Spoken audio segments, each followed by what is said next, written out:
بحر دين وبحر دنيا بحرنا الله الله قرد بايد والسلام بحر دين وبحر دنيا بحرنا الله الله قرد بايد والسلام الله الله क्या मुबारक नाम है अल्लाह अल्लाह अल्लाह अल्लाह मोमिनों का गुलामों का आशिकों का काम है कुल इन कुंतुम तुहिब्बून अल्लाह फत्तबिऊनी يحببكم الله ويغفر لكم ذنوبكم والله غفور رحيم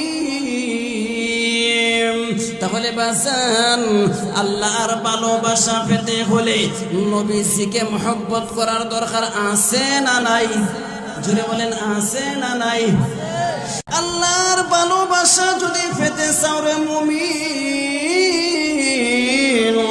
তাহলে নবীজির মহব্বতে পাগল পারা হয়ে যাও নবীজির মহব্বতে যদি পাগল পারা হয়ে যাও আল্লাহর ভালোবাসা পেয়ে যাবেন আর আল্লাহর ভালোবাসা যদি পাওয়া যায় আমরা হাতের দ্বারা গুনাহ করেছি পায়ের দ্বারা গুনাহ করেছি চোখের দ্বারা গুনাহ করেছি আল্লাহ নিয়ামত দিলেন চোখ আলাম নাজআল লাহু আইনাইন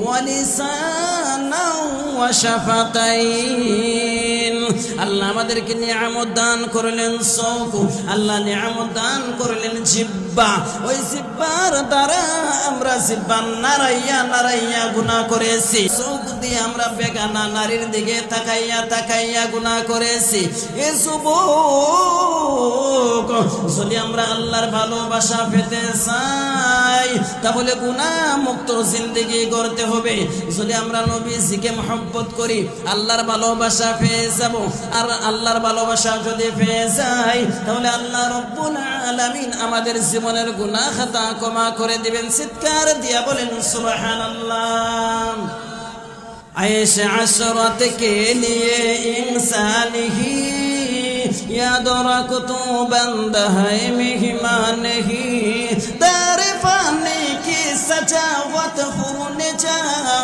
नेकियों से अपना असली कर सजा जिंदगी रासर पे कर दम दरबदरे तिफलगी ऐसे हासिल मन न कर दम दरबदरे जिंदगी कुल इन कुंतुम तुहिब्बून अल्लाह फत्तबिऊनी يحببكم الله ويغفر لكم ذنوبكم والله غفور رحيم যুবক বন্ধুরে আল্লাহর পয়গম্বর মসজিদে নববীর মধ্যে বসা ছিলেন ওই মহিলাটা নবীজির দরবারে চলে যায় নবীজির দরবারে গিয়ে বলে ইয়া রাসূলুল্লাহ ইয়া হাবিবাল্লাহ নবীজি গো আমার যে দুনিয়াতে বড় কোনো সন্তান নেই আমার সন্তান যদি থাকতো তাহলে আমি আপনার কাছে এনে দিতাম ইয়া রাসূলুল্লাহ আমার স্বামী দুনিয়াতে নাই স্বামী আমার ইন্তেকাল হয়ে গেছে জিহাদের ময়দানে শাহাদাত বরণ করেছেন এখন আমার বড় সন্তান নেই স্বামীও নেই আমি কাকে নিয়ে আসবো গো নবীজি আমি আপনাকে আমার প্রাণের চেয়ে বেশি ভালোবাসি এই যুবক ও বাবাজিরা আল্লাহর ভালোবাসা পেতে হলে নবীজিকে কেমন মহব্বত করতে হবে জানের চেয়ে বেশি না কম জুড়ে বলেন সন্তানের চেয়ে বেশি না কম لا يؤمن أحدكم حتى أكون أحب إليه من والده وولده والناس أجمعين আল্লাহর নবীকে নিজের সন্তানের চেয়ে জানের চেয়ে বেশি মহব্বত করতে হবে, নবীজিকে প্রাণের চেয়ে বেশি মহব্বত করতে হবে, সন্তানাদির চেয়ে ধন সম্পদের চেয়ে বেশি মহব্বত করতে হবে। ওই সন্তানটা আল্লাহর নবীর দরবারে মহিলা নিয়ে যায়, গিয়ে বলে ইয়া রাসূলুল্লাহ ইয়া হাবিবাল্লাহ, নবীজি গো, বলেন না গো নবীজি, আমি আমার সন্তানটাকে নিয়ে আসলাম। ও নবী গো, মেহেরবানি করিয়া আপনার সঙ্গী বানিয়ে যুদ্ধের ময়দানে নিয়ে যান। আল্লাহর নবী বিশ্ব নবী রহমাতুল লিল আলামিন ডাক দিয়া বলেন মা গো, এত ছোট্ট সন্তান কেমন করে জিহাদ করবে, তার চেয়ে বেশি লম্বা হবে তরোয়ালটা, সে তো তরোয়াল উঠাইতে পারবে না, সে যুদ্ধের ময়দানে জিহাদ করতে পারবে না। ওই মহিলা ডাক দিয়ে বলে ইয়া রাসূলুল্লাহ, নবীজি গো, আপনি আমার সন্তানটাকে নিয়ে যান গো নবীজি, আমার সন্তানটা বেঈমান কাফেরদের সঙ্গে জিহাদ করতে পারবে না, তবে আপনি আমার সন্তানকে নিয়ে যান, আপনি আমার সন্তানকে ডাল স্বরূপ বেঈমান কাফেরদের সামনে ব্যবহার করবেন। যখন বেঈমান কাফেররা তীরের আঘাত করবে গো নবীজি, ইয়া রাসূলুল্লাহ নবীজি গো, আমার সন্তানটাকে আপনি ডাল স্বরূপ ব্যবহার করবেন, আমার সন্তানের কলিজা ছিঁড়ে চূর্ণ বিচূর্ণ হয়ে যেতে পারে, তীরের আঘাতে আমার সন্তানের কলিজা চূর্ণ বিচূর্ণ হয়ে যেতে পারে, আপনি রাসূলের যেন কষ্ট না হয়। নবীজি গো, আমি আমার সন্তান হারাইতে পারি, আমি আমার সন্তানকে কষ্ট দিতে পারি গো নবীজি, কিন্তু আপনার বিন্দু পরিমাণ কষ্ট আমি মহিলার প্রাণে সহে না। চিৎকার দিয়া বলেন সুবহানাল্লাহ। তাহলে এমন মহিলা বোনার দরকার আছে না নাই? আর মহিলা, আমাদের এলাকার মহিলা যদি নবীর প্রেমে পাগল হইয়া বেঈমান কাফেররা যদি, নাস্তিক মুরতাদরা যদি আমার বাবাকে গালি দিয়েছে, তাকে আমি হত্যা করে ফেলবো, এই নাস্তিকে মুরতাদ ও বেঈমান, তোমার কেমন, তুমি কেমন ইমানদার হইলা, তুমি এমন গরু খাওয়া মুসলমান হইলা, এমন ইমানদার হইলা, তোমার নবীর বিরুদ্ধে কথা বলবে কোন নাস্তিক মুরতাদ, আল্লাহর রাসূলের বিরুদ্ধে কথা বলবে, তোমার গায়ে লাগবে না? তুমি কেমন মুসলমান হইলা, কেমন ইমানদার হইলা? তুমি যদি খাঁটি ইমানদার হও রে যুবক,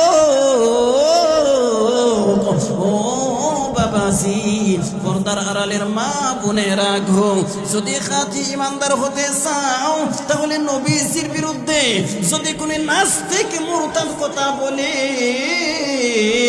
যদি কোনো মুরতাদ কথা বলে, তার জিহ্বা টেনে কুকুরের খাবার, শিয়ালের খাবার বানাইতে আমরা কে কে রাজি আছি? হাত তোলা দেই, জোরে বলেন ইনশাআল্লাহ। কোন নাস্তিক মুরতাদ আল্লাহর রাসূলের বিরুদ্ধে কথা বলতে পারবে না।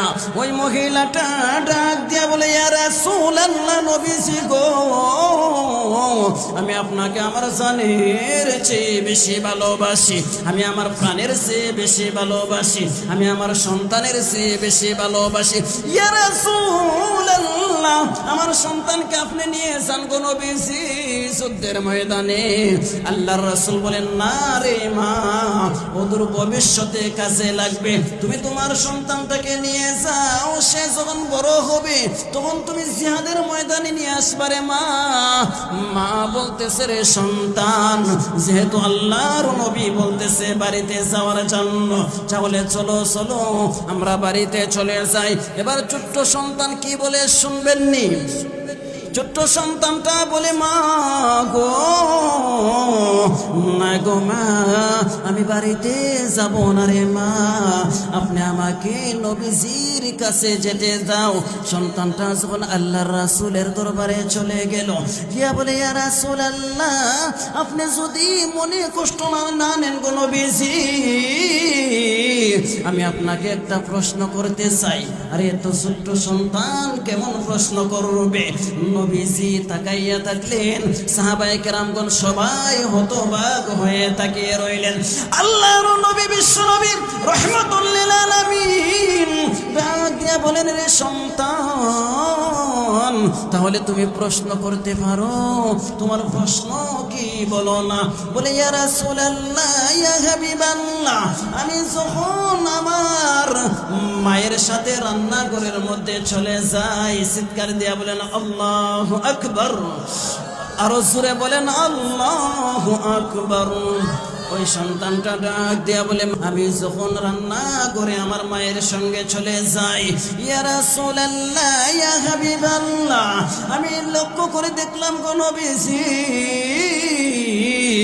আমার মা যখন চুলার মধ্যে আগুন ধরান, চুলার মধ্যে আগুন ধরাইতে গিয়ে আগে ছোট্ট কয়লা আগে দে, বড় কয়লাগুলো আগে না দিয়ে ছোট্ট ছোট্ট কয়লা দিয়ে আগুন ধরায় আগে। ইয়া রাসূলুল্লাহ, আমি লক্ষ্য করে দেখলাম গো নবীজি, আমার মা চুলার মধ্যে আগে ছোট্ট কয়লাগুলো দিয়ে আগুন ধরান, পরে বড় কয়লাগুলো দেন। ইয়া রাসূলুল্লাহ, আজকে জিহাদের ময়দানে যাওয়ার জন্য আমির হামজাকে আগে দিবেন না গো নবীজি? হযরত আলীকে আগে দিবেন না, আমির হামজাকে আগে দিবেন না? ইয়া রাসূলুল্লাহ, আজকে জিহাদের ময়দানে আগুন ধরানোর জন্য, জিহাদের ময়দানে বেঈমান কাফেরদেরকে হত্যা করার জন্য আমির হামজাকে আগে না দিয়ে, হযরত আলীকে আগে না দিয়ে, ইয়া রাসূলুল্লাহ, আমি ছোট্ট সন্তানকে আগে দেন গো নবীজি, আমি আপনার সঙ্গে হইয়া বেঈমান কাফেরদের সঙ্গে লড়াই করব। চিৎকার দিয়া বলেন সুবহানাল্লাহ। তাহলে কেমন সন্তান, কেমন সন্তান! আর আমাদের সন্তানরা কেমন? আরে আমরা তো আমাদের সন্তানকে নবীজির মহব্বত না শিখাইয়া সালমান শাহর মহব্বত শিখাই, জুড়ে বলেন ঠিক কিনা? আরে সাকিবের মহব্বত ঠিক শিখাই, জুড়ে বলেন ঠিক কিনা? খেলার যত প্লেয়ার আছে প্লেয়ারের নাম জানে, গানের যত গায়কের নাম আছে নাম জানে। যদি বলা হয় 5 জন নবীর নাম বলো, তখন দেখা যায় লা জবাব, জুড়ে বলেন ঠিক কিনা? এমন সন্তান আমাদের সমাজে। আরে সন্তানকে আল্লাহওয়ালা বানাও, সন্তানকে আল্লাহওয়ালা বানাও। আল্লাহ তো বলেছেন, ইয়া আইয়ুহাল্লাযীনা আমানু কু আনফুসাকুম ওয়া আহলিকুম নারা ওয়াকুদুহান নাস ওয়াল হিজারা। আল্লাহ বলেন, হে ঈমানদার বান্দারা, তোমরা নিজে জাহান্নামের আগুন থেকে বাঁচো, তোমাদের পরিবার পরিজনকে জাহান্নামের আগুন থেকে বাঁচাও। তাহলে বাঁচানোর দরকার আছে না নাই? ऐश असरत के लिए इंसानी ही याद रख तू बंद है मेहमान ही। ऐश असरत के लिए इंसान ही याद रख तू बंद है मेहमान ही। दार फानी की सजावत फुरने जा, दार फानी की सजावत फुरने जा, नेकियों से अपना असली कर सजा। जिंदगी रा सर्फ कर दम दर बदौरे तिफलगी, ऐसे हासिल मन कर दम दर हयाते जिंदगी। या अय्युहल्लज़ीना आमनू कू अनफुसकुम व अहलीकुम नारा वक़ूदुहा अन्नास वल हिजारा। বাবাজি, তাহলে নিজে জাহান্নামের আগুন থেকে বাঁচতে হবে, তোমাদের পরিবার পরিজনকে জাহান্নামের আগুন থেকে বাঁচাতে হবে। যদি জাহান্নামের আগুন থেকে বাঁচতে চাও, তাহলে নবীজির মহব্বত কিভাবে পাওয়া যায় সেটা শিখাইতে হবে। নবীজির মহব্বত কিভাবে পাওয়া যায়? ওই সন্তান ডাক দিয়া বলে, মা গো, আমি আমার নবীজিকে আমার জানের চেয়ে বেশি ভালোবাসি, আমার প্রাণের চেয়ে বেশি ভালোবাসি। ইয়া রাসূলুল্লাহ, মেহেরবানি করে গো নবীজি, আপনার সঙ্গী বানিয়ে আমাকে নিয়ে যাও। আমি না ওয়াদা করেছি, আমি আমার মাকে ওয়াদা দিয়েছি, হয়তো আমার মাকে শহীদের মা বানিয়ে আনবো, না হয়তো কোনো নবীজি মুজাহিদের মা বানিয়ে আনবো। ইয়া রাসূলুল্লাহ, আমাকে যুদ্ধের ময়দানে নিয়ে যাও গো নবীজি, আপনি আমাকে ফিরাইয়া দিবেন না, আপনি আপনার আশিক বানিয়ে নাও। জুড়ে বলেন সুবহানাল্লাহ।